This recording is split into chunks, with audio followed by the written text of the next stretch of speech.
Lord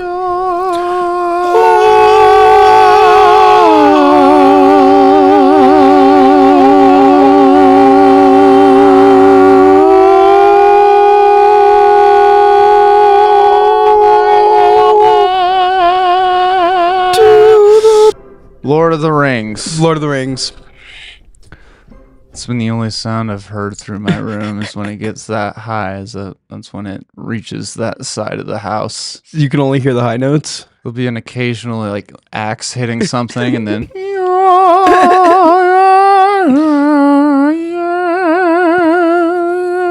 it's nice. It's not the worst thing that could be going into your room for sure. Yeah, I've been on a Lord of the Rings binge for the last 48 hours. We call it LOTR to save time. That's disrespectful. Is it? Say the whole thing. There's 3 movies, 3 books. Lord of the Rings. Oh, you want to like now give the title the no, time we can it say deserves LOTR. now? Look at you. I wrote LOTR. I'm guessing you just forgot that you said that. Whatever. It's NVM. It's hip and it's short. NVM. Never mind. Whatever. Whatevs. Good job. I did say that. GJ. Mm-hmm.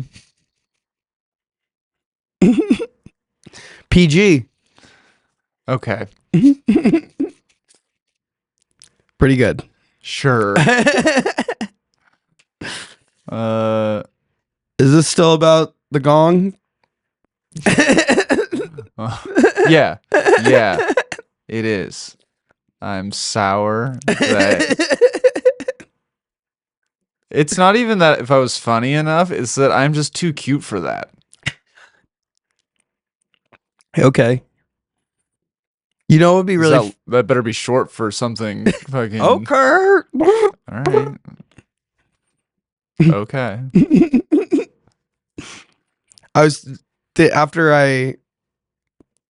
I'm LOTR brained right now. Yeah. So I was thinking about I would be really good at playing a hobbit because I'm short. Yeah.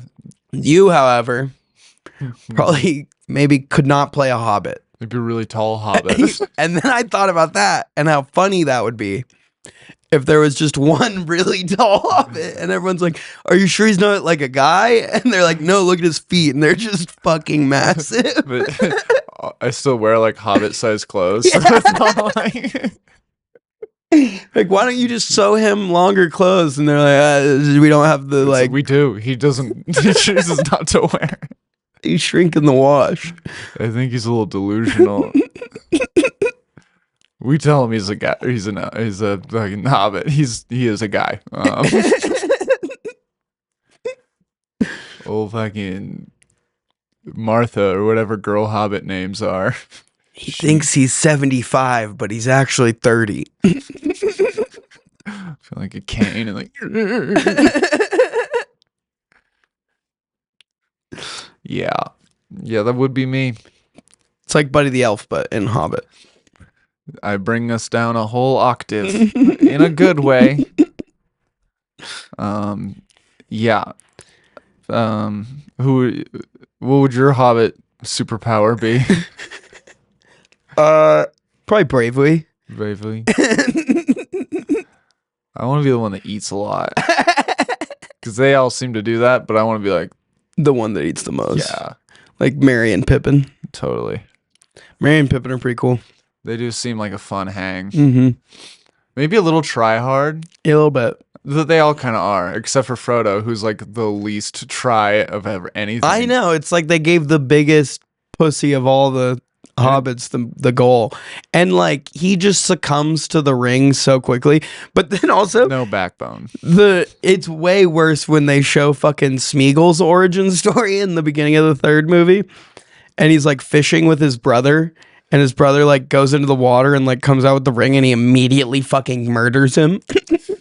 Yeah, like you're like, oh, Smeagol, you were never good. Mm-hmm. Yeah, I thought you were because you had pants on, but tricked me. Trixies. So they get me Trixie. all the time. False. True. Huh? Yeah, he's a sly dog. Spider.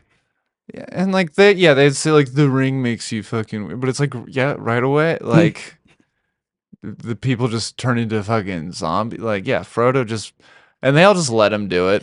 I know it was like pretty obvious that like the ring affects people with like not as strong of a moral compass like more than it does people that just because like It's like the Force. Smeagol and Deagle immediately fighting, but like Gandalf is able to like be like, no, you can't, I can't take that, and then like Aragorn didn't take it, but then Boromir was like driven crazy by it, and Samwise was able to fucking take it off of Frodo and give it back to him. So not to mention, But the whole time Gandalf, Frodo's like, just like a fucking crackhead with it. yeah, and then Gandalf just like always right after something like, oh yeah, I forgot to tell you that like the ring makes people do that. Yeah, dude, he's terrible at communicating with them. Yeah, fucking that's who you should be. You should be Gandalf, a little Gandalf, and I'll be a big hobbit. A big hobbit and a little Gandalf. That would be really funny. Yeah. Yeah. Like, oh yeah, the thing starts at 8. Yeah, man, that was 10 minutes ago. Also, I'm a hobbit. Crazy we got cast in this movie and they're just letting us riff like this. Peter Jackson has fallen far. They're starting to put Easter eggs of podcast banter in Tolkien novels. So, for retention. Speaking of Tolkien. Yeah. J.R.R. Tolkien. Yeah. I was curious about him, and so that's what I wrote about. Was J.R.R. Tolkien. Junior Tolkien. And I was like, why is it called Middle Earth?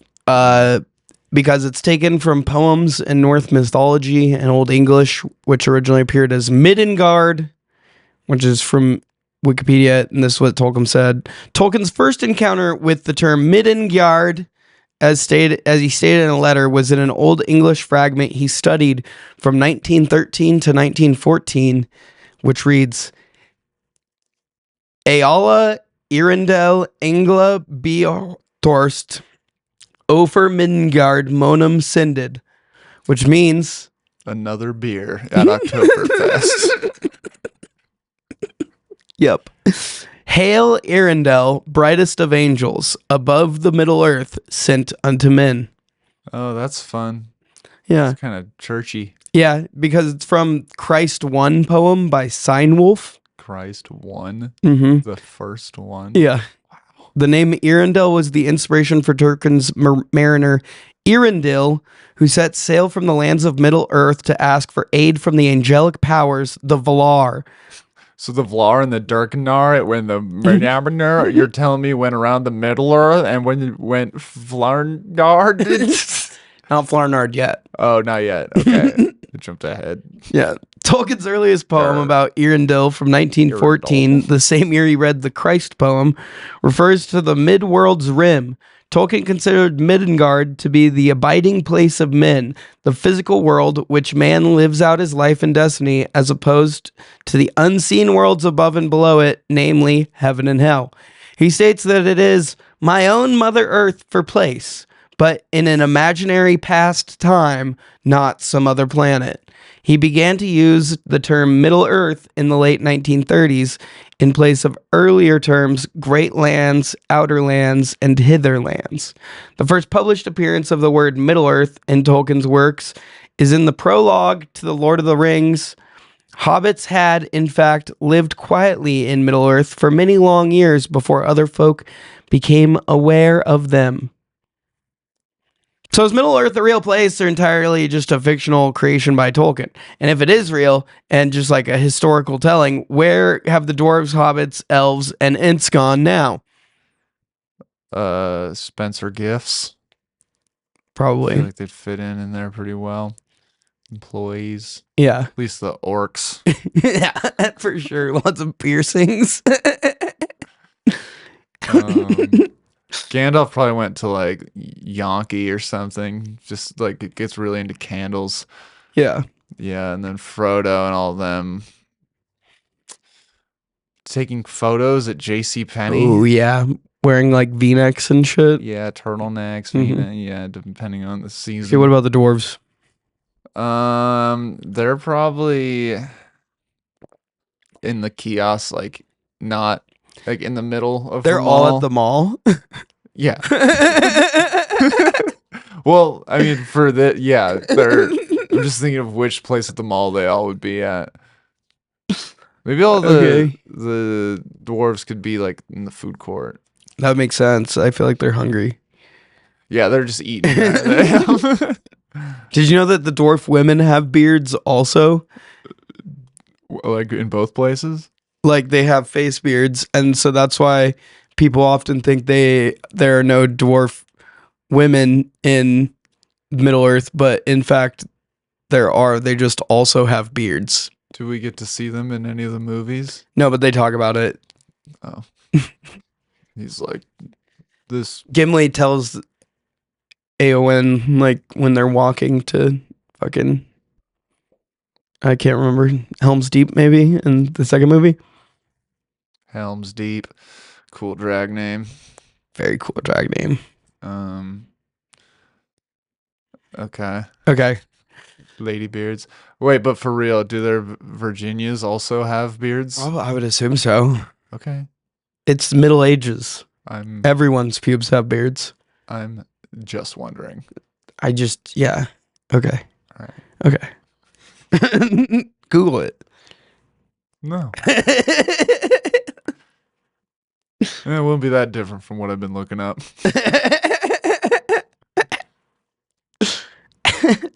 All right, so Come to lectures by Luscious. Never mind. Keep going. the world of Lord of the Rings and Middle Earth is an interesting one, much deeper than the average movie watcher might assume. J.R.R. Tolkien, or John Ronald Reuel Tolkien. John Ronald Reuel Tolkien. His name is my name too. Was born in 1892. He authored The Hobbit in 1937, almost 90 years ago, and Lord of the Rings in 1954 and 1955.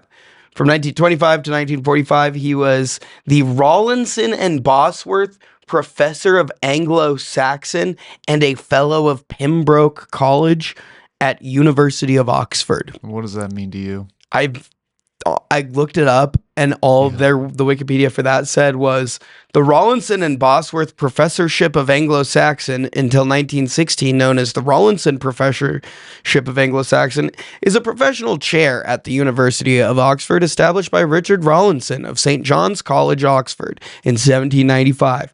The chair is associated with Pembroke College. Bosworth was added to commemorate Joseph Bosworth. That's all it said. So I don't know what it is. But what does it mean to you? And how does that? I think it means he's a chair. He's like a guy that was important. Mm-hmm. I guess. Yeah. And Pembroke College. See, this is what I don't understand about British universities, and I don't want to even begin to try to understand it. To be honest, is like there's like Pembroke College and like other colleges within Oxford. And then, like, the chairs are, like, stupid things like the Rawlinson and Bosworth Professorship of Anglo-Saxon. Like, bro, just say you're a professor. Yeah, these long-ass titles. Yeah, it's just the British trying to be assholes. It's too many syllables. Too many, yeah, no. That's a sentence, not a title. And then, like, later he moved within the same university to become the Merton Professor of English Language and Literature and Fellow of Merton College. Too much. Yeah. What? Say went on to teach at another place. But it wasn't at another place. It's still at Oxford. It's just, like, another fucking... Well, then maybe less words from you. Anyways, he was a devout Catholic and close friend of C.S. Lewis, and who was a co-member of the Inklings. And the Inklings was an informal literary discussion group at Oxford where a bunch of dudes would just talk about fucking their fantasy stories that they were writing, all their different fanfics and stuff. And it honestly kind of just sounded like, yeah, or like, I don't know. The In-Betweeners, but like fancy. That's what those two British dudes, right? The In-Betweeners is like a show about a group of like 4 or 5 British guys that just like, it's basically like It's Always Sunny, but like it's just a group of 5 dudes that get into rambunctious, drunken British shenanigans. Yeah. That's the best. Yeah. Cool. And somehow he was like, I gotta put dudes that are tall but still called elves into the thing, and dwarves will be what you think, and except the ladies have beards. The ladies love beards, which you don't think. And then everyone else, they'll also be other little dudes, but we won't call them either of those things too. So after his death, one old tall wizard. His evil nemesis, Count Dooku. And the dentist from Willy Wonka. Sorry, keep going. Yeah. After his death, his son published a series of works based on his extensive notes and unpublished manuscripts, including the Silmarillion, which is also based around the world of The Hobbit and Lord of the Rings. He invented languages and an entire world, which he called Arda, and within Arda is Middle-earth. Between 1951 and 1955, he applied the term legendarium to the majority of these writings. So anything within like the Lord of the Rings, Hobbit, Silmarillion universe is within the legendarium. Okay. There were fantasy artists before Tolkien, but The Hobbit and Lord of the Rings ignited an interest in fantasy and a ton of new fantasy books and authors, which led him to being identified today as the father of modern fantasy. And the mother's Mariah Carey, I assume? Yep, nailed it. Paula Abdul, actually. Was she the first? Mm-hmm. Straight up. Now tell me. No, I'm just kidding. It's Mariah Carey. I get what you're saying now. There were blah blah blah. Tolkien was born in South Africa in 1892, and as a child, he was bitten by a large baboon spider, which, as just as it sounds, is half baboon, half spider creature. That only lives in gardens of rich white people in South Africa. Are they baboon sized? Yes. But look like spiders? They have spider like fangs and like a baboon kind of 8 arms, but they're all baboon arms and like cool. They shit webs.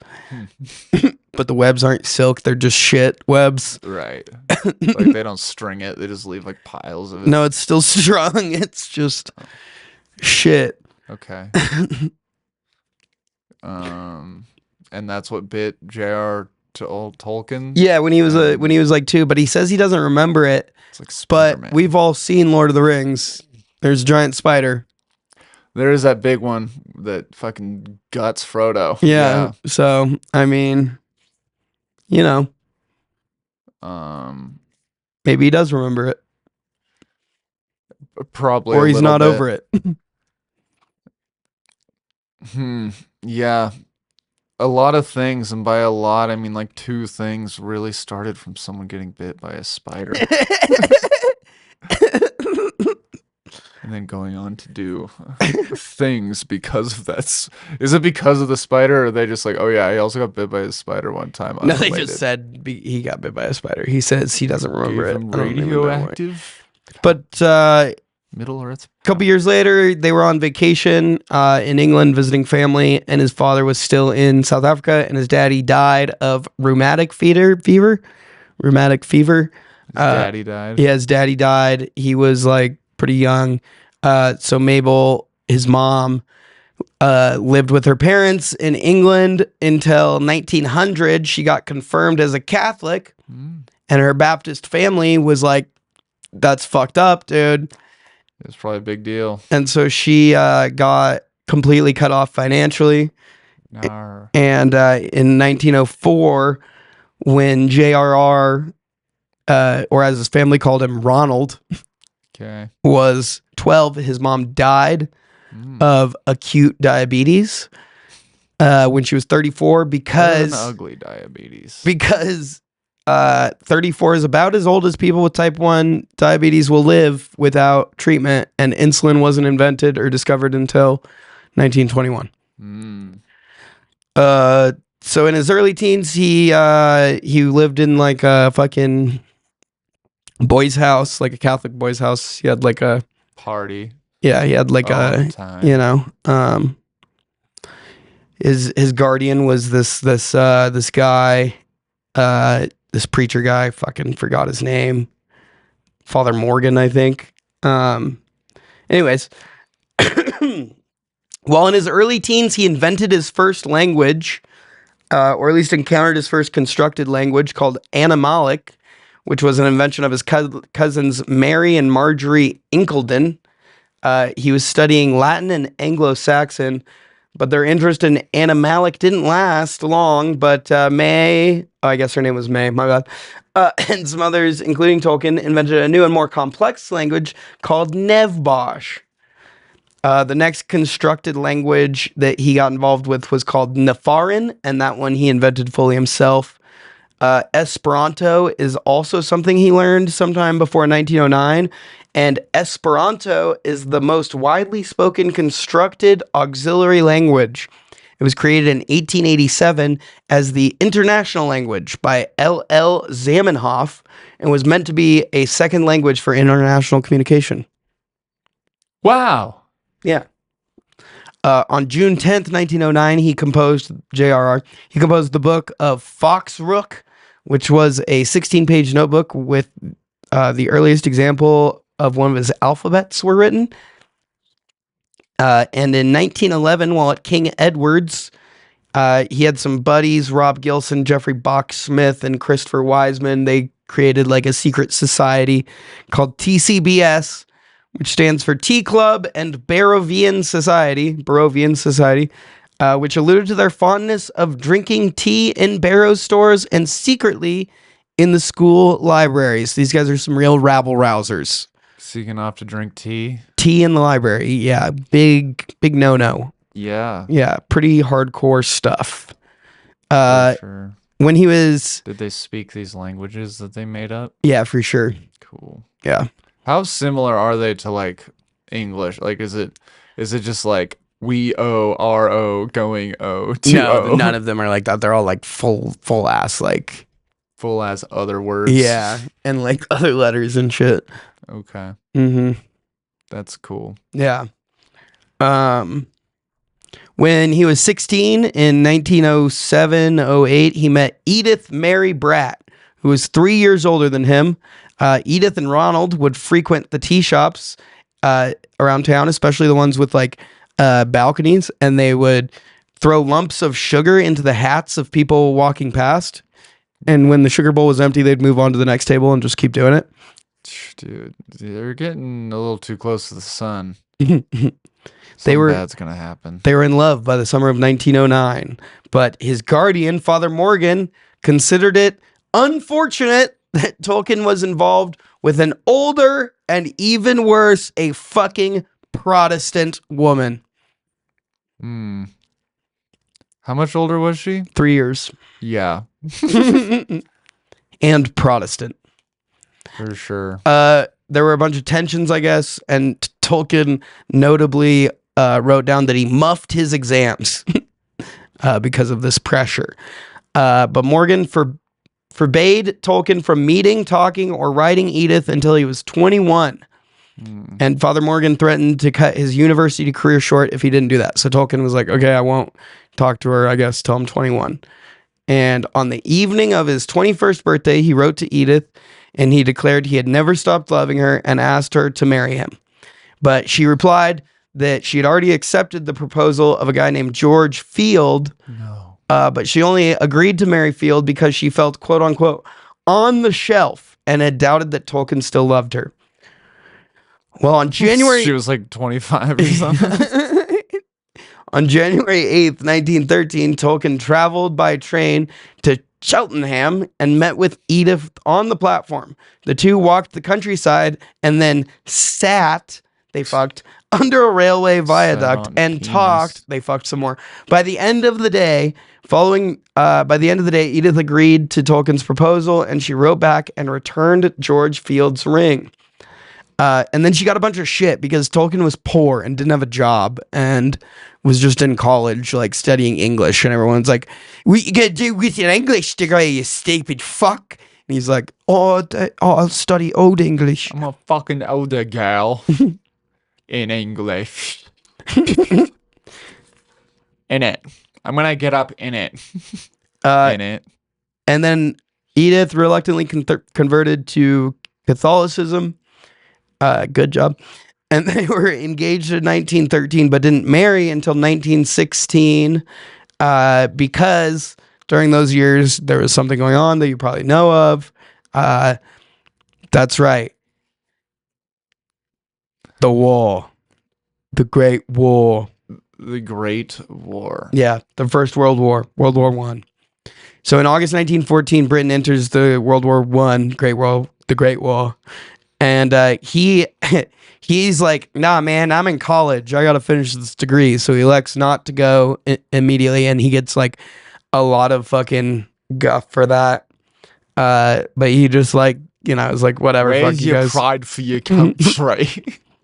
And he ends up graduating in like July of 1915. And like that month, he gets commissioned as a temporary second lieutenant in the Lancashire Fusiliers. He trained for 11 months, and in a letter to Edith, he said at one point, "Gentlemen are rare among the superiors, and even human beings, rare indeed." Mm-hmm. And anyways, him and fucking Edith get married like while he's in the training camp. Yes. And she lives near the camp. But in June of 1916, he gets sent to France, where he becomes a commander of this like big like group of dudes that are mostly like miners and millers and like blue collar workers and stuff. And it says he felt an affinity for the working class men, but military protocol prohibited friendships. He later said of this, "The most improper job of any man is bossing other men. Not one a million is fit for it, and least of all those who seek the opportunity." Or least of all those who seek the opportunity. Yeah, dude. He ended up getting sent to the Battle of Somme. It was like in the front lines throughout like most of the later part of 1916. His children said that he would talk about it sometimes about like the German gas attacks and just like the exhaustion after a bombardment. He ended up losing a lot of his close friends, including two of the founding members of TCBS, the Tea Drinkers, Rob Gilson and Jeffrey Smith.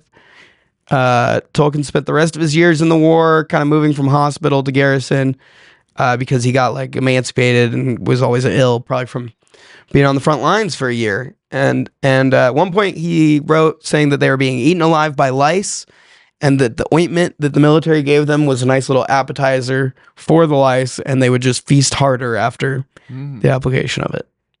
So pretty fun there. Yeah.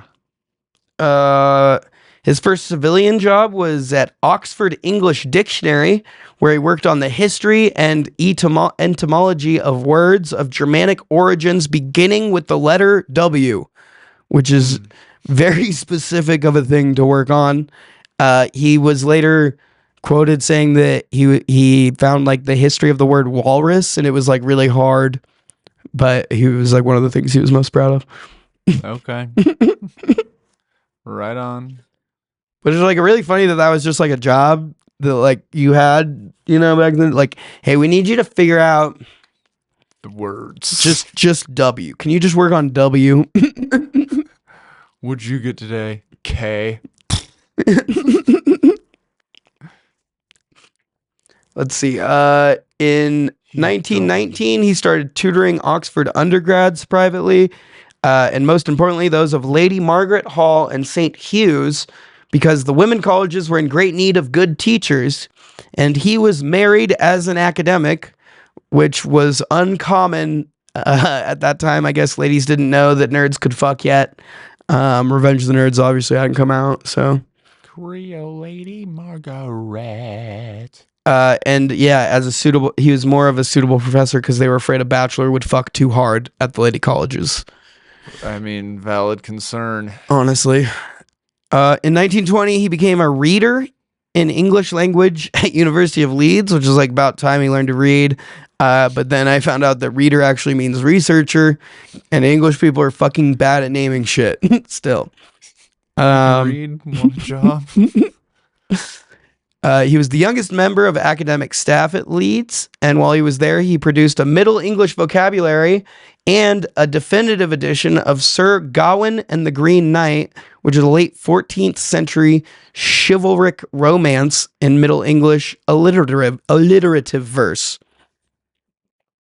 He also translated Sir Gawain, Pearl, and Sir Orfeo, which are all poems and stuff from around mid-century that have things, but they weren't published until 1975 after he died.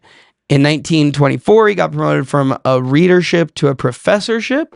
And then in October 1925, he went to Oxford and in 32 published a philological essay on the name Nodens, following Sir Mortimer Wheeler's unearthing of a Roman Asclepion, which is a healing temple at Lindy Park in Gloucestershire. Gloucestershire. English people suck at naming stuff. In the 20s, he translated Beowulf, which he finished in 26, but he didn't publish, which is kind of crazy. In the run-up to World War II, he was earmarked as a codebreaker, but he wasn't ever asked to serve. At one point, apparently, fan attention became so bad that he had to take his number out of the phone directory, and I was like kind of just surprised that it was in there to begin with. But like, it's really funny to me that there was a time when like, you know, either phones weren't popular enough, or like certain famous people, like people weren't like as famous obsessed as they are today, to where like random famous people would still have their phone number in the phone book, you know? Like, could you call like in the 50s, could you go to like LA and just look up Marlon Brando in the phone book? Probably. Yeah. Which is funny to me. It's hilarious. Yeah. I don't know why. Yeah. Let's see. The reason he wrote Lord of the Rings was because it was a request for a sequel for The Hobbit. He spent more than 10 years writing the primary narrative and the appendices for Lord of the Rings, which he had constant support of the Inklings, and in particular his closest friend C.S. Lewis, who, as we know, is the author of the Chronicles of Narnia. At first, Tolkien wanted Lord of the Rings to be a children's tale in the style of The Hobbit, but it got darker and more serious as he wrote it. His academic career and his literary production are inseparable from his love of language and philology. He specialized in English philology at Oxford in 1915, graduated with Old Norse as his special subject. Yeah. That's J.R.R. Tolkien. Right on, dude. There was a fuck ton of words that half of them were English, the rest were which is fine. It's a different place. I don't understand their culture or whatever. Yeah. And why all their names are mashed together. Yeah. I thought it was interesting that Tolkien, like most of his stuff that he was credited for, was like all this old English translation and stuff, and then like the Lord of the Rings and the Hobbit were kind of more of a footnote on his Wikipedia page, which was interesting. Yeah, I mean, you know, LOTR, as we call it, is kind of like a, I guess, underground, literally and figuratively kind of niche series. And so I get why people like, you know, people fuck with Oxford Dictionary. And they're always trying to get down to like the brass tacks, especially with the letter W. Mm-hmm. And that's clearly going to take up more online bandwidth than LOTR, which is fine because it's a small but passionate community that's into it. The letter W. Lord of the Rings. Oh. But so You want to hear the synopsis of the Sir Gawain and the Green Knight? read it with the knowledge of I'm the one listening to it. Okay. In Camelot, on New Year's Eve, King Arthur's court is exchanging gifts, like dildos, and waiting for the feast to start. You were off to a great start. When the king asked to see or hear of an exciting adventure or orgy, a gigantic figure, entirely green in appearance and riding a green horse, rides unexpectedly into the hall. Butthole. He wears no armor but bears an axe in one hand and a holly Come on. bow dildo in the other. Refusing to fight anyone there on the grounds that they are all too weak, he insists he has come for a friendly Christmas game. Yeah. Someone is to strike him once with his axe on the condition that the Green Knight may return the blow in a year and a day. Yeah. The axe will belong to whoever accepts the deal. King Arthur is prepared to accept the challenge when it appears no other knight will dare. But Sir Gawain, or Gawain. It's not funny. Okay. That's insensitive. All right, fine. Youngest of Arthur's knights and his nephew, asks for the honor instead. The giant bends and bares his neck before him, and Gawain neatly beheads him in one stroke. Huh. Yeah. It already said stroke. Yeah, okay? So that's funny. However, the Green Knight neither falls nor falters, but instead reaches out, picks up his severed head, and mounts his horse, which has a huge penis. All right. The Green Knight shows his bleeding head to Queen Guinevere, while it reminds Gawain that the two must meet again at the Green Chapel in a year and a day before the knight rides away. Gawain and Arthur admire the axe, hang it up as a trophy, and encourage Guinevere to treat the whole matter lightly. As the date approaches, Sir Gawain leaves to find the Green Chapel and keep his part of the bargain. Many adventures and battles are alluded but not described until Gawain comes across a splendid castle where he meets the lord of his castle and his beautiful wife with a big penis. That was 6 sentences before you said something Pleased sexual. To have such a renowned guest. Also present is an old and ugly lady, unnamed but treated with great honor by all. Gawain tells him of his New Year's appointment at the Green Chapel and that he has only a few days remaining. The Lord laughs, explaining that there is a path that will take him to the chapel less than 2 miles away, and proposes that Gawain rest at the castle until then. What's with the ugly thing? That was... Why did they need that? I don't know. We'll see. Is she really ugly? I guess she had to be. They just brought it up and then moved on. The Lord laughs. Okay, yeah. Believed and grateful, Gawain agrees, and then they fuck. The Lord proposes a bargain to Gawain. He goes hunting every day, and he will give Gawain whatever he catches on the condition that Gawain will give him whatever he may gain during the day. Gawain accepts. As he leaves, his wife visits Gawain's bedroom and behaves seductively. But despite her best efforts, he allows her nothing but a single kiss. But then he says, never mind, and he fucks her. It's not cool to lie. Okay, fine. He didn't. He just gave her a single kiss. When the Lord returns and gives Gawain the deer he has killed, Gawain gives a kiss to him without divulging its source. Nice. The next day, the lady returns to Gawain, who again courteously foils her advances, and later that day there is a similar exchange of a hunted boar for 2 kisses. She comes once more on the 3rd morning, but once her advances are denied, she offers Gawain a gold ring as a keepsake. He gently but steadfastly refuses, but she pleads that he at least take her sash, a girdle of green and gold silk. The sash, the lady assures him, is charmed and will keep him from all physical harm.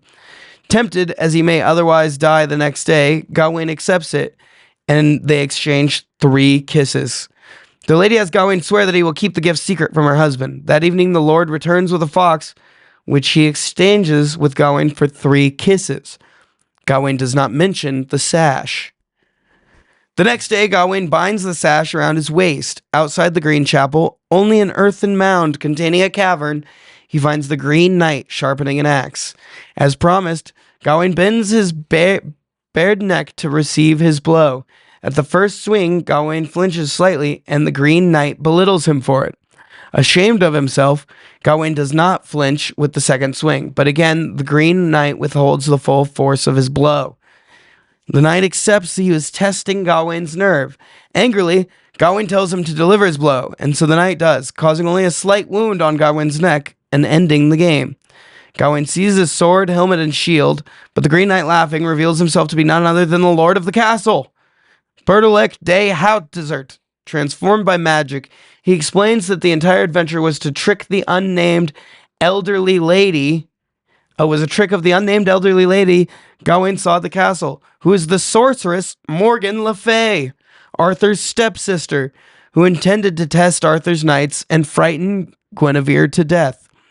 The nick Gawain suffered at the third stroke was because of his attempt to conceal the gift of the sash.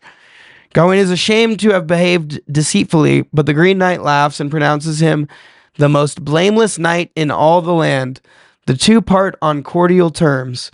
Gawain returns to Camelot wearing the sash as a token of his failure to keep his promise.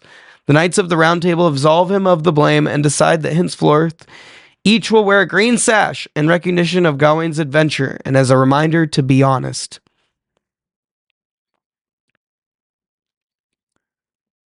So without the handful of dildos and fucks and the word orgy like one time, that could have been even more boring. You know, you can write like a couple days beforehand so you don't have to read boring as fuck articles for 20 minutes. Yeah, I could do that, but I want to do this today. It's most days, man. Come on. I thought that was interesting. Saying names louder than the other words doesn't fucking...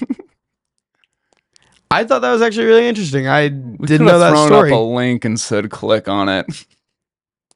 Okay, dude. Come on.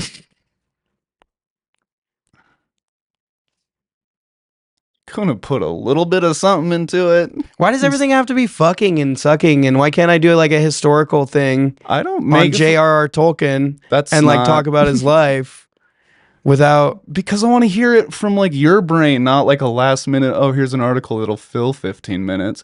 And I get that I do a lot of fucking and sucking, but I also do other things that are still in my voice and stuff, or at least that I'm trying to. That's true. Yeah. Anyone can read an article. I guess not everyone can say the names a little bit louder to add whatever you think it added. Okay. Doesn't have to be rushed. True. So what are we doing going forward?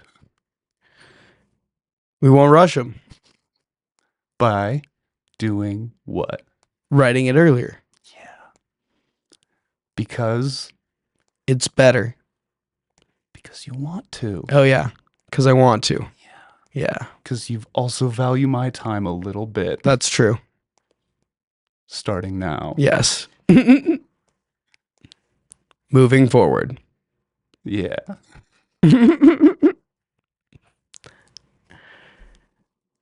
All right. Okay. What was your favorite thing about all of that?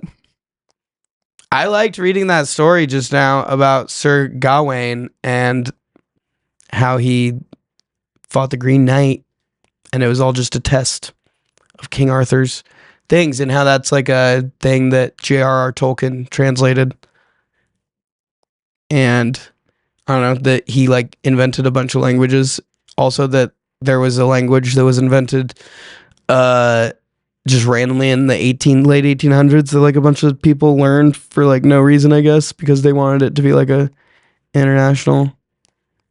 If you invented a language, what would be your angle? What would make yours worth learning? I think the words would be fun to say. Like Ziggle pop, would mean. doing stuff. Okay. And if you say you're not doing stuff.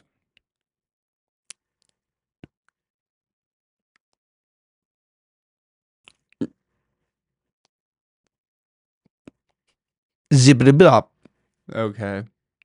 What was the first one?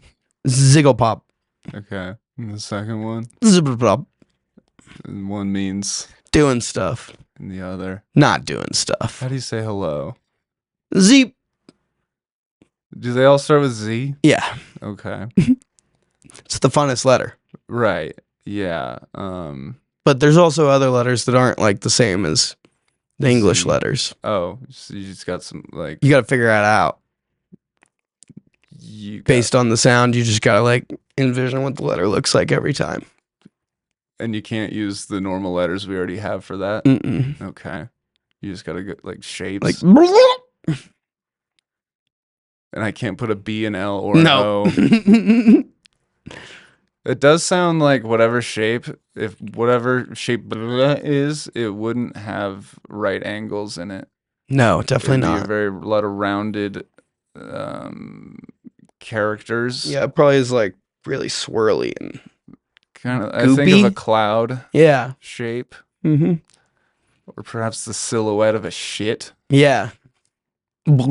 Yeah, a chewed up piece of gum. The silhouette of that. So, does everyone's name also start with a Z? Or No, is it Bible just- names. Oh, like every name is just converted into a Bible name? Every name is like Daniel or Jacob or Is there like a criteria for what sort of like a Hufflepuff, Gryffindor sort of like sorting thing? Like if your name is this, you're probably going to become a Matthew. This No. is a John because of the six pack or whatever. no, it's just like people just choose names out of the Bible like normal. They get to make their biblical choice. Yeah. That's pretty cool. Yeah. So they get to pick from the Bible, but all the letters, or some of the letters, except for Z, are shapes and such. But all the names are Matthew, Mark, Luke, and John, and perhaps some Marys and Yeah. and Esther's. Samsons. Yeah. I see why this is working out. Yeah, Okay. there's Max's. That's cool. Yeah. Think there's any Danny Zuko's? Yeah, for sure. A lot. Is that a Bible Most name? of them are probably going to be Danny Zuko. Okay. Where does this language originate? My brain. Okay. What kind of accent? Is Indian. Okay. South Indian. South Indian. Mm-hmm. I don't know what that sounds Me like. neither. Say somebody. Wait, what's this language called? Mm.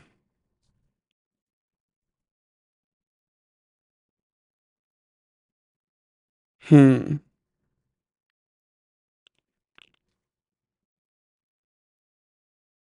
Zipple tongue? Zipple tongue. A language for doing stuff.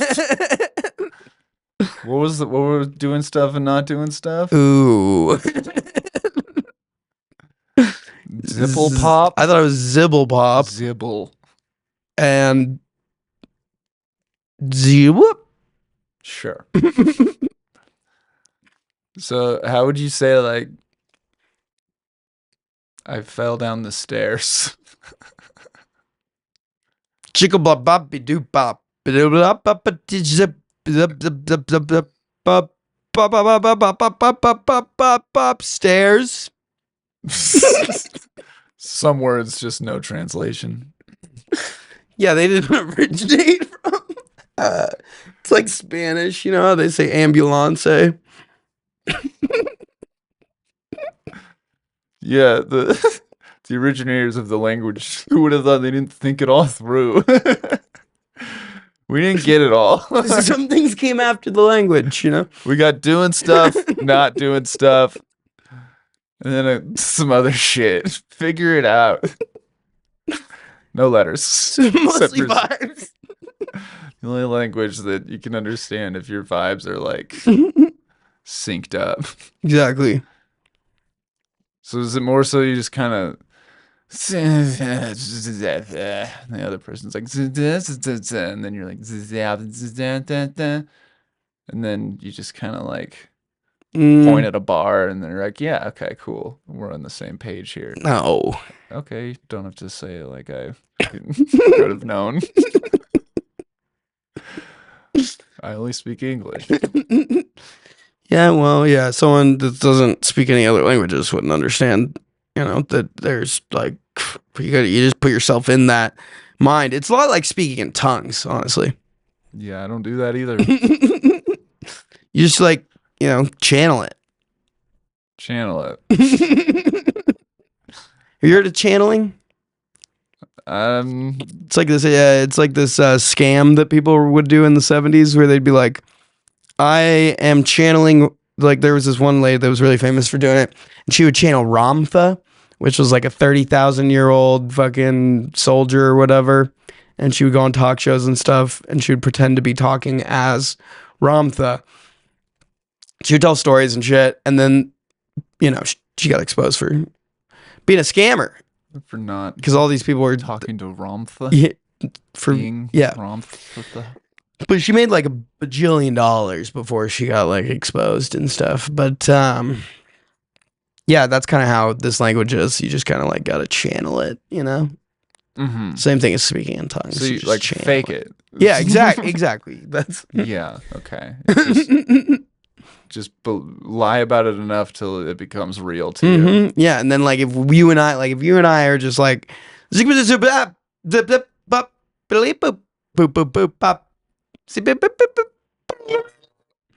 Zip.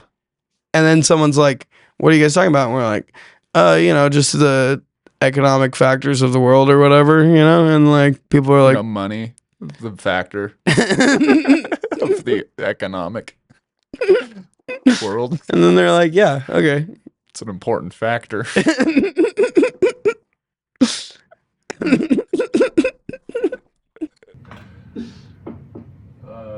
Yeah, all right. Is that a section on Duolingo yet? It will. Yeah. Very soon. We're working on it. It's in Me and Duo. Mr. Lingo. Yeah, me and the owl. I would ask who that is, but it'd be a stupid owl joke. What's it called again? The language? Zaboomafu? What was? Yeah. Zip zap zop? No, it's called Zippletongue. Zippletongue. That makes, yeah. I've noticed zipple, a common root word. Is it Latin or? Yeah, it's not Latin. It's large. Right. In origin. Zipple. Yeah. Meaning doing? Yeah, it's kind of like it's kind of like estoy in Spanish, like means to be, and it has like a lot of different ways you can use it. So it's kind of like that. What you put on the end of zipple depends or determines what you're trying to say. Yeah, it could be like zipple most, zipple bop, zipple bip, zipple nip. What do those mean? Zipple nip means when you zip up your nipple in a jacket. Pretty self-explanatory, honestly. Well, it's another language, and see, this is the thing that makes me not want to learn. Yeah, I get it. I don't necessarily want to teach. It's kind of just for me and like my friends, like Carl.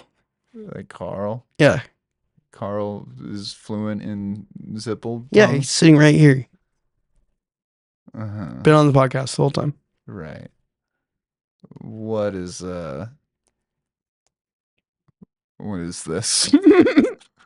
What do you mean? What you know Carl.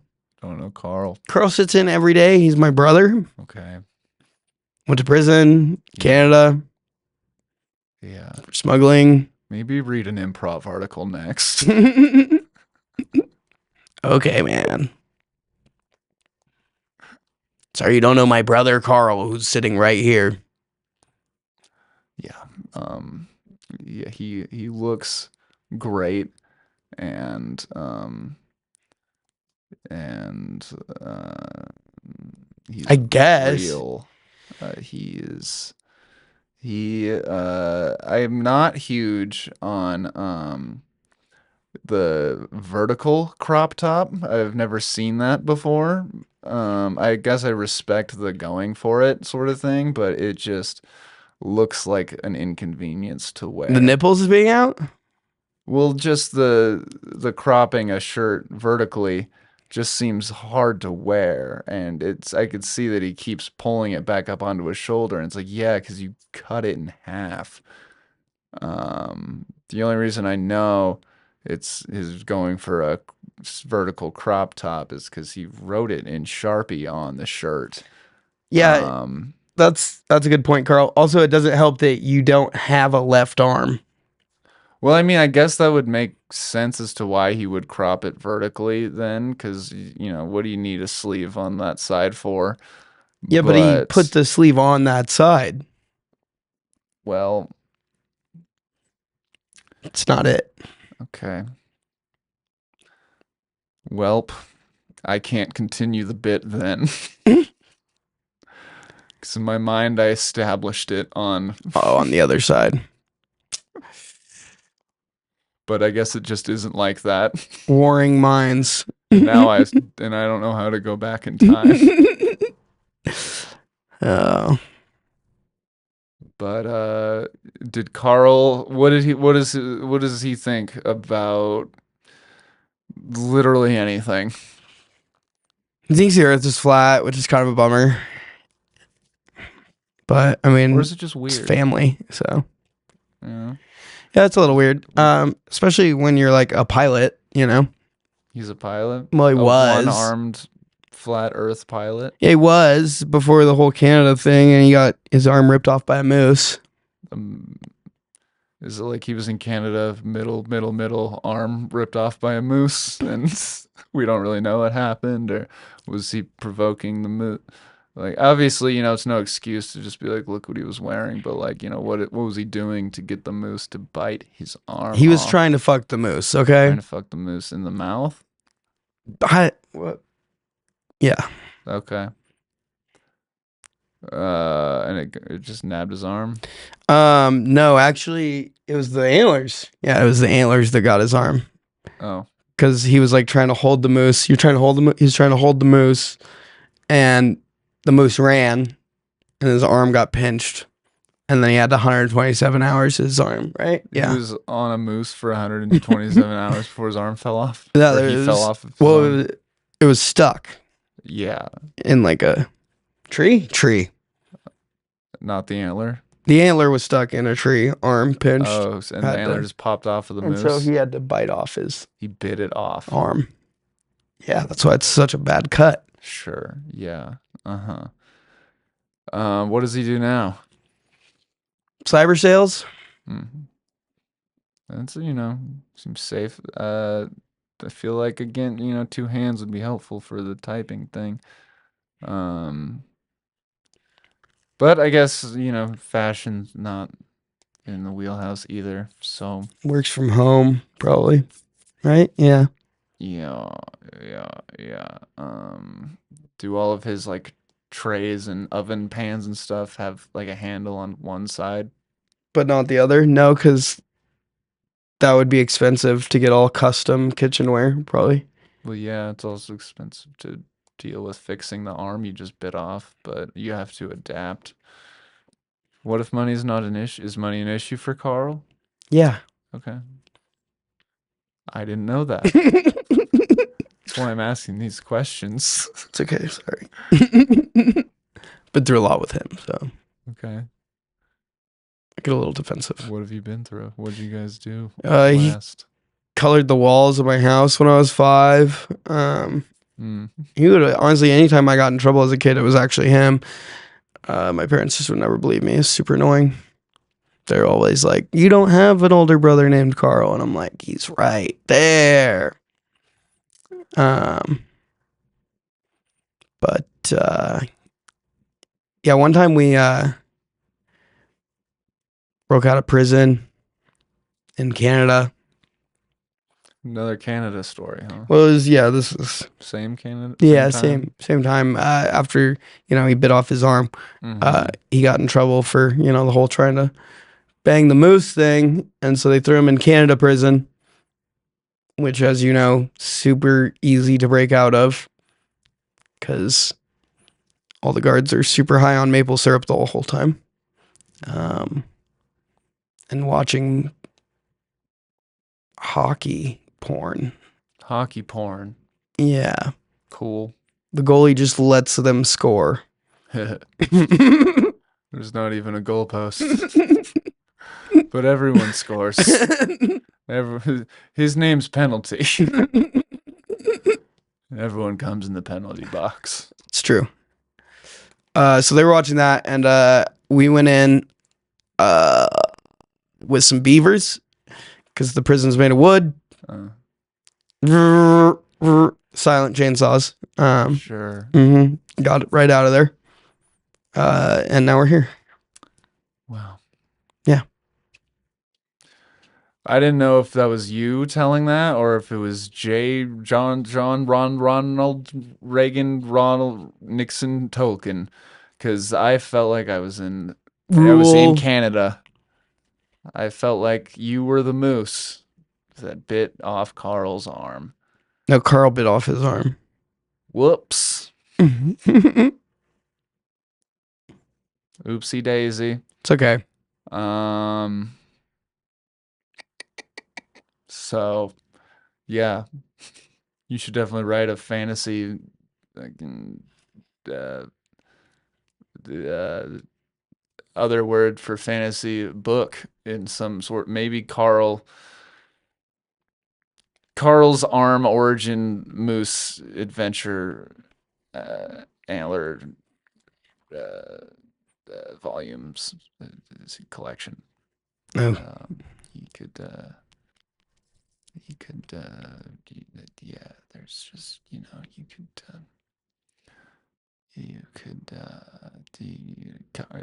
Carl could just like go fucking to the gas station and get fucking a bunch of beef jerky, and maybe then you get a bunch of, like, there's like a popcorn machine in it, and you're like, what's a popcorn machine doing in the gas station? But then you're like, oh, it actually seems like a pretty solid gas station food, but there's no like scoop to take the popcorn out, and you see that everyone like is grabbing it with their hands, and you're like, that's kind of gross, but like you don't really think about it that much further than that, so you like take a handful of popcorn anyways, but then the cashier like fucking sees you take it and not pay for it, and he chases you down, and you're like, but why didn't you charge all these other people who are also doing it? And he was like, because I like them more than you. And you're like, what's wrong with me, man? Why don't you not like me? You don't even know who I am. And he's like, yeah, I'm just like an asshole like that, and I decided not to like you or your fuck ass one-armed moose biting friend Carl here. And then you're like, how come you know Carl's name and not mine? And then he'll be like, well, because Max is coming up with me, and there's gonna be some fucking holes in this story, but this is first draft so far right now. And then you're like, okay, and then you take another bite of the popcorn that's been in your hand the whole time, and then you start choking because it turns out, just like you suspected when you first thought of it, the popcorn is covered in germs, and you got sick immediately. And you start puking out black sludge, but also you puke out beef jerky, but you didn't eat any of the beef jerky that you were gonna buy at the gas station, and you're like, where did this beef jerky come from? And so like then you like go. You go outside and you start licking the ground, which is like not like a normal thing to do, but you're so sick you don't even know what to do, and you just think that if you lick the sidewalk till your tongue gets rubbed off, then you're not going to be able to speak of the horrors that you're feeling inside your brain because you got an amoeba, a brain-eating amoeba in the popcorn, which also leads you to go like, who had this on their hands? What were they touching before this? And then you see a group of scuba divers walking out of the gas station with the flippers still on, and you're like, oh, that makes a lot of sense. And they all have handfuls of popcorn, and you're like, case closed, Carl. You could do something like that. Brain eating amoeba? Yeah, it happens in the bottom of still water or something. Tell me more. More? about the brain-eating amoebas. Well, wait, like for the story or just like what they are in general? What they are in general. Well, I don't really totally know, but I do know that, like when if you're swimming in like water that's been still for a while, that like maybe or like the bottom of a lake where just dirt's been sitting, and then you ruffle up the dirt, or there's just like bacteria in there that can like get into your ear and then into your brain and just like I guess probably make you grow a second dick inside your brain or something. I think. I don't really know. They might not even be a real thing, but The brain-eating amoeba, Naugleria fowleri, is a rare but highly fatal microscopic organism found in warm freshwater and soil. Infection occurs when contaminated water is forcefully pushed up the nose, allowing it to travel to the brain, cause a devastating condition known as primary amoebic meningoencephalitis, aka PAM. LOTR. PAM. Yeah. Yeah, brain eating amoeba. It's a thing. Yeah. Maybe Carl got one in his arm brain. But they're real. It's what they say to look out for when you go looking in abandoned hotels and shit, and the pool still has water in it. They're like, don't get in that.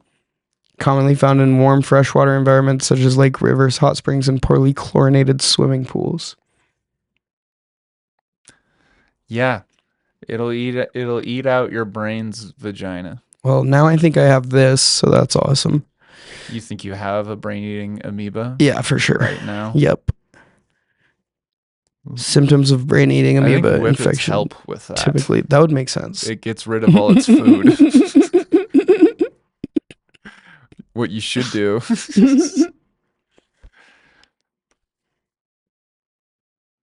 Stiff neck, confusion, lack of attention, loss of balance. You might have a brain-eating amoeba. Or you're really starving some brain-eating amoeba. It's really one or the other.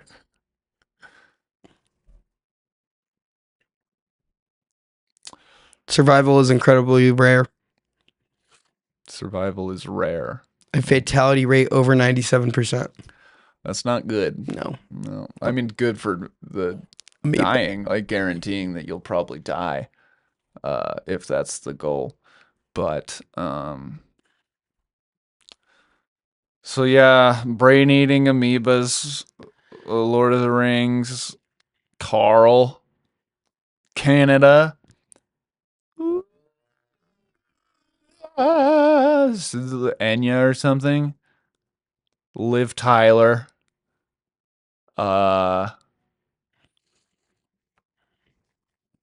Middle Earth. Middle Earth. Samwise Gertrude or something. Grenadine. Samwise Gastine. What's his last? Samwise Gamgee. Gamgee. $15 a Gamgee. Fuck. We'll bring it home, baby. Pretty good podcast.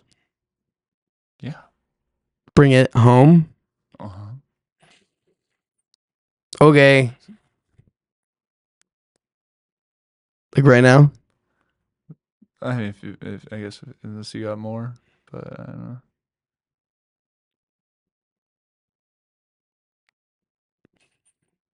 Did you hear that? Nope. Oh. What'd you do? I thought I said it. Okay, never mind. Bring it home. Bring it home. We're not leaving till you bring it home. Bring it home. Full ass. What does that mean? Bring it home. Saying fat lady. Bring it home. Bring it home. Digo.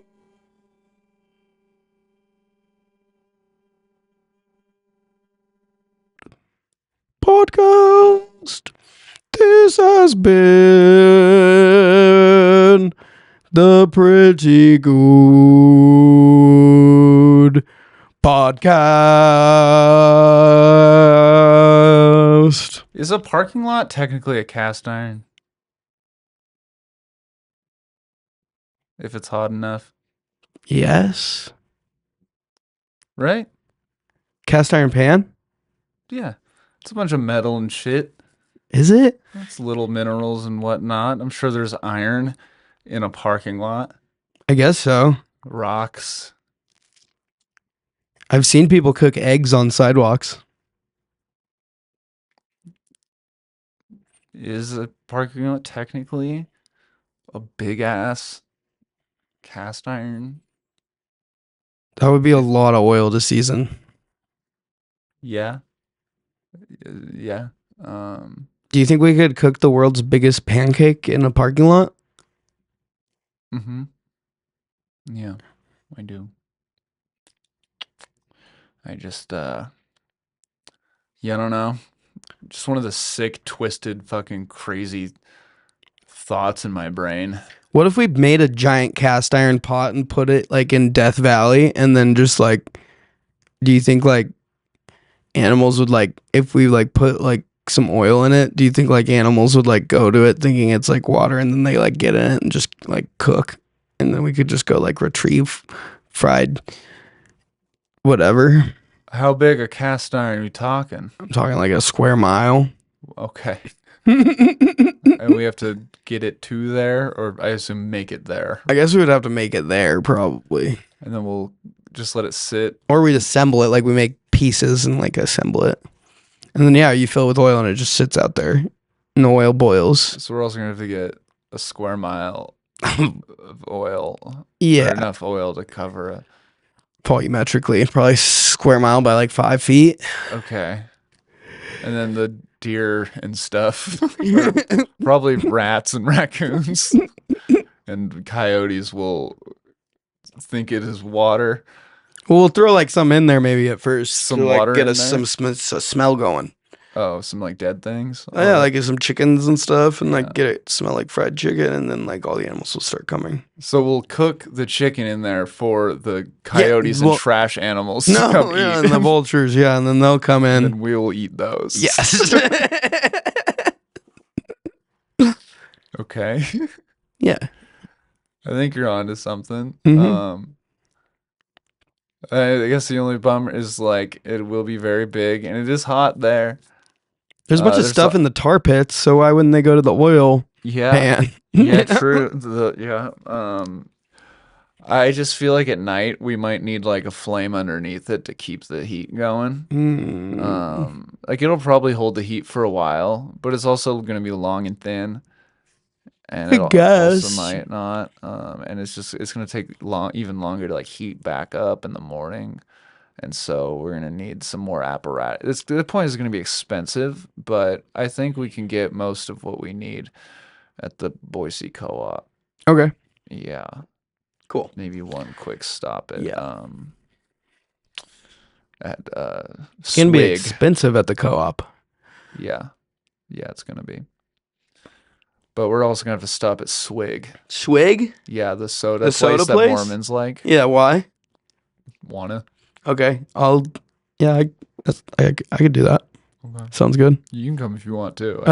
Okay, fine. I thought I wasn't not. I was saying I'm going to Swig. Yeah. You going like after this? Probably. I'm gonna run there. Yeah.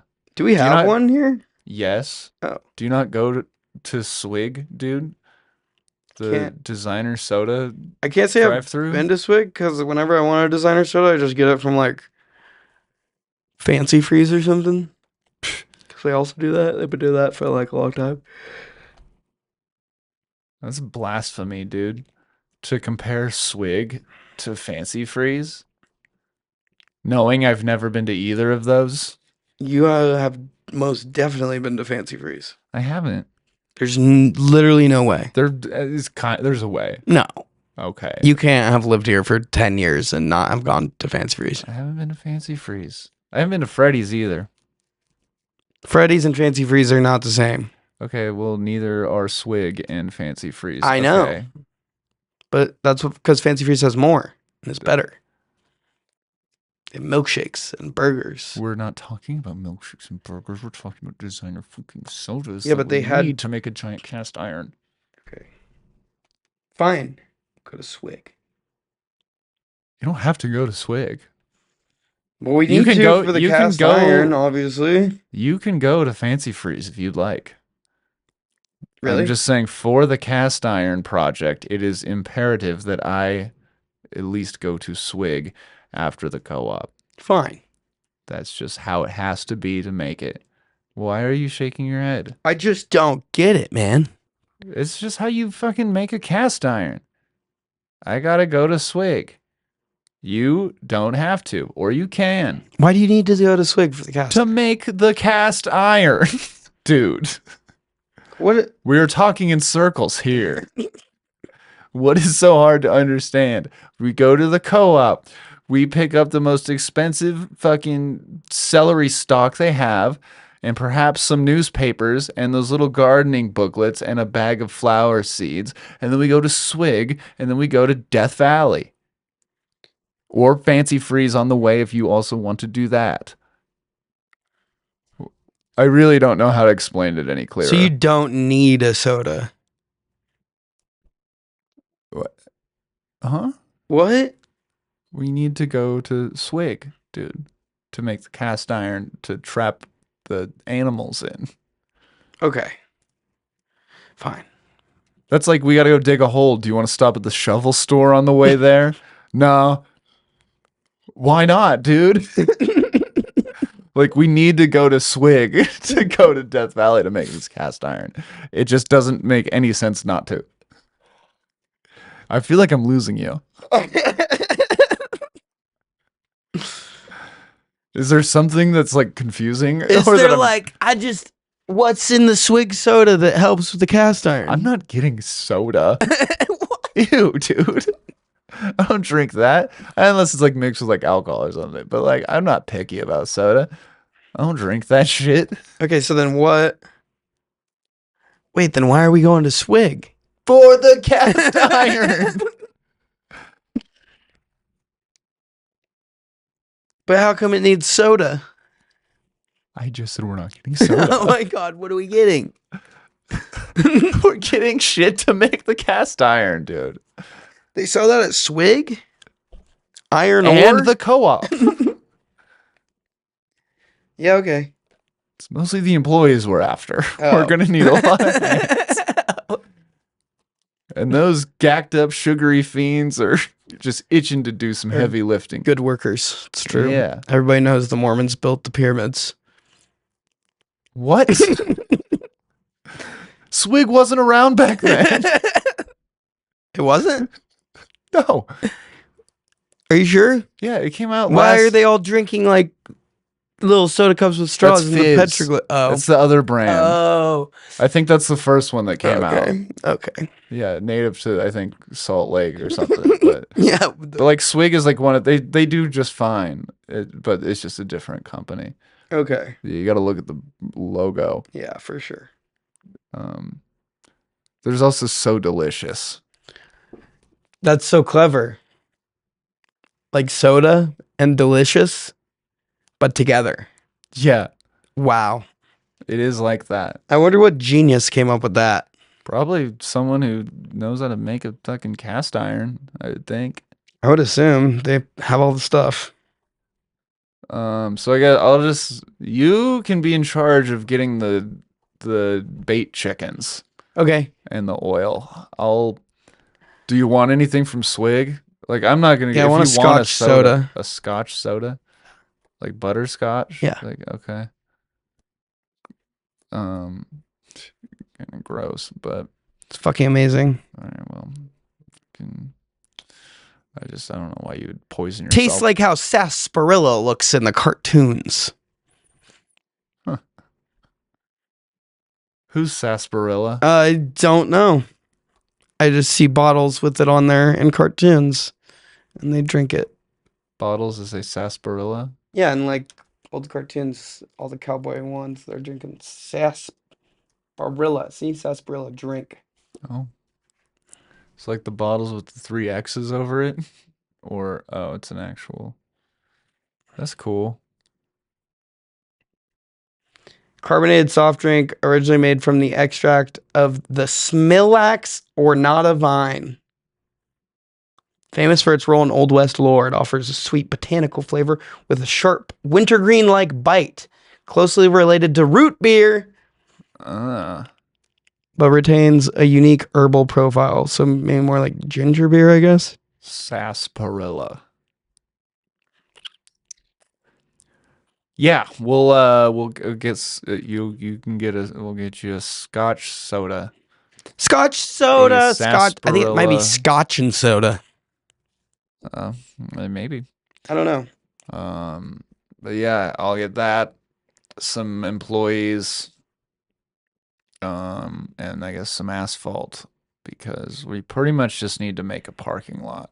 Yeah, I mean, Um, paradise. leave a Put up little edge parking on the lot. corner so we can park a trashy RV True, and set up a kiddie pool true. to So that just we put can our just feet in. we can watch We can set lawn chairs up around the pool and put our feet in the pool. in the kiddie pool. Yeah, That would be cool.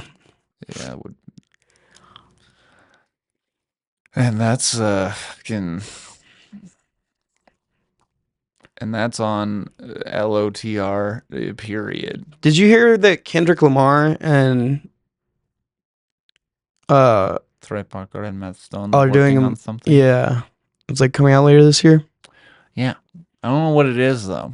I do. Okay. It's a I forgot what it's called, but it's about basically a guy that runs like a plantation museum Mm. and like some like it seemed to me like it was gonna be like maybe like a thriller where like there's some like poltergeisty haunted type things maybe, but I didn't get like a full synopsis of the movie, just like a few things about it being based like in a plantation museum, and like the title of it kind of like the title of it is like a callback to a specific plantation in Louisiana, but it's also going to be a musical. Is what I heard. Yeah. Really? Mm-hmm. That's interesting Mm-hmm. because all I knew about it was from like 3 years ago. I read an article that just said Kendrick and South Park dudes are in talks of making a thing. But like one of the things they really wanted to drive home was that it would not be musical. Oh. And I was like, but maybe that was just their way of getting the scent off their trail, Maybe. getting our noses up, whatever that is. Yeah. And then, yeah, so when they say, no, it will be a musical, we'll all be like, oh, you rascals, you had us. Yeah, it's going to be called Whitney Springs. Oh, And they began principal photography in October of 2024. very cool.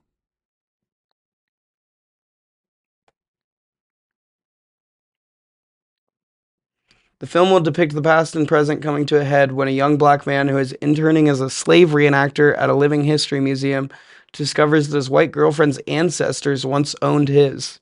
Whoa. Will it be funny? It's a dark comedy, is what I heard. Oh.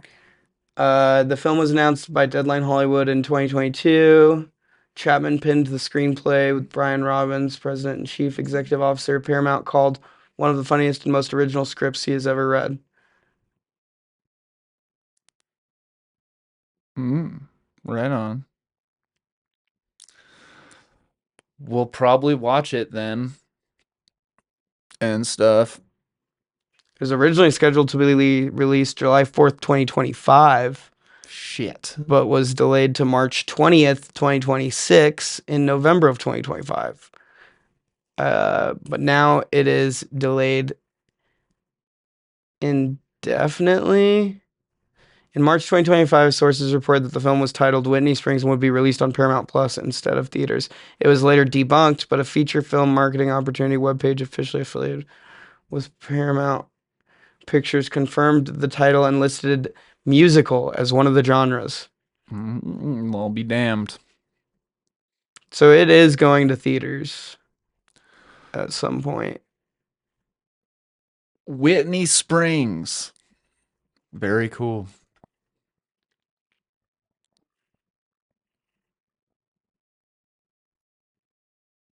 Interesting. Yeah. Well, Hopefully it does come out soon.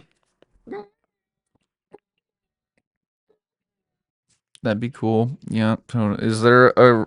Did it say a release date, or did it just say they began filming at some point? Well, they originally had a release date of July 4th last year, and then it was delayed to March 20th of this year, but then they pushed it back again.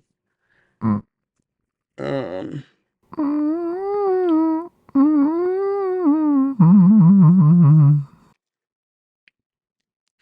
Does not currently have a confirmed premiere date.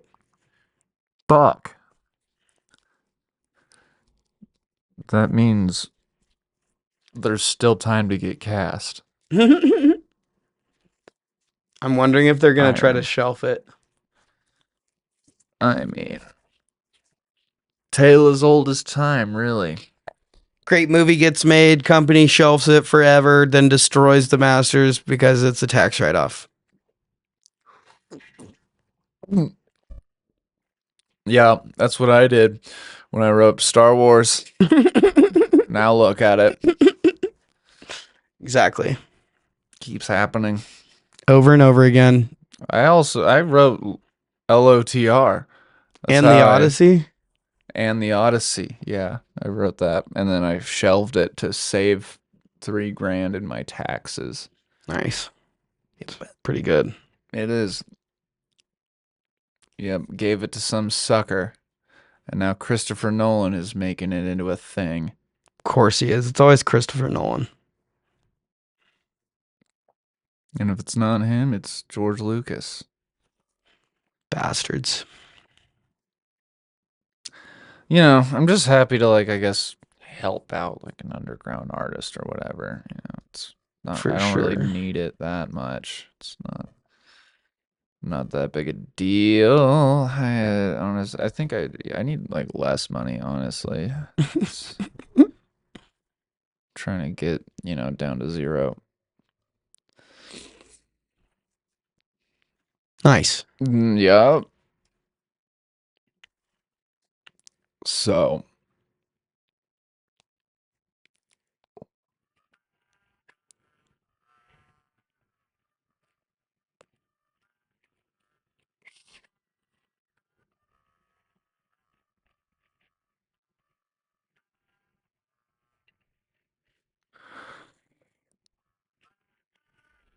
Remo.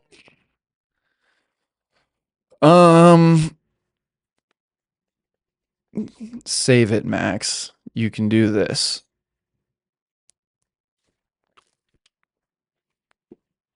Phew. Okay. We can end now. Okay. Cool. That's what I meant by bring it home. Yeah, I know. You do? Mm-hmm. You did know that? Yeah.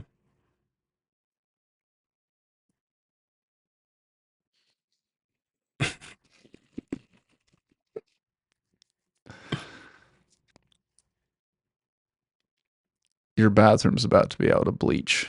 Are you going to drink it? We gotta make a cast iron, dude. Oh. Okay, man. You're the one who knows how to make cast iron. Yeah. So write down the ingredients. I don't need to write it. I know where to go. Okay, well then let's go.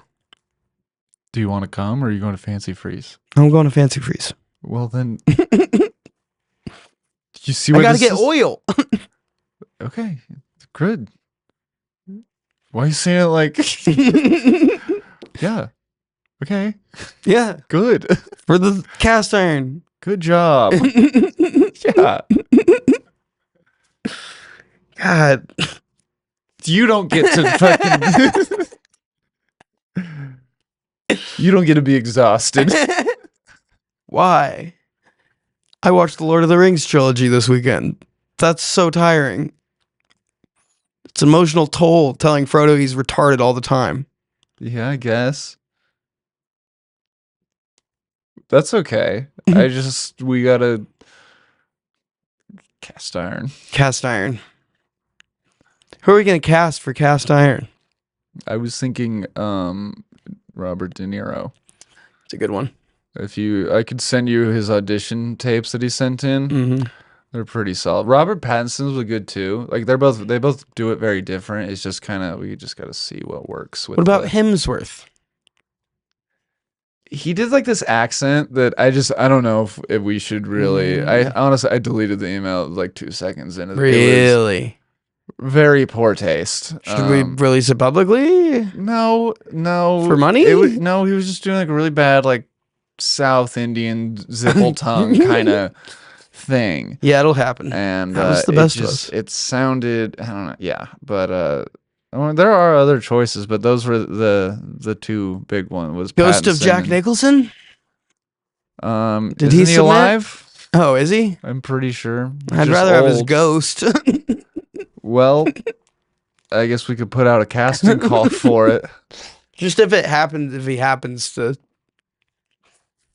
I mean, Is he alive? Really? We still have a week before casting ends for the role of in the movie Iron, and set in Death Valley, loosely based off of a soda shop employee who gets kidnapped and covered in oil from a rival soda restaurant that also does other stuff too. And he has to live out in the woods with only 2 bait chickens or not in the woods in Death Valley with his 2 bait chickens that he has to use to catch coyotes to make clothes with or something. We haven't finished the script yet, but I also need to go by the co-op to get the soda that I like.